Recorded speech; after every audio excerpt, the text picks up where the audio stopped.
How to record presentation with narration in PowerPoint. So hello everyone, today I'm going to show you how to record presentation with narration here in PowerPoint. So first you will click the slideshow, click it, then click record, then click from the beginning.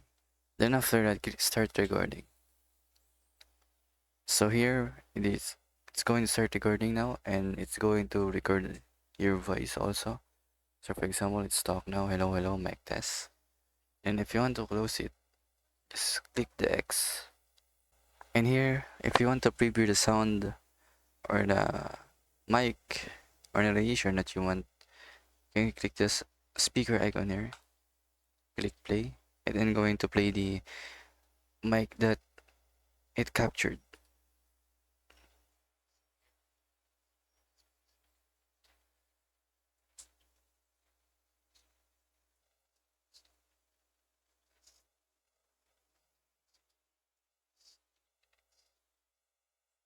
So that's pretty much it on how to record a presentation with narration in PowerPoint. Thank you.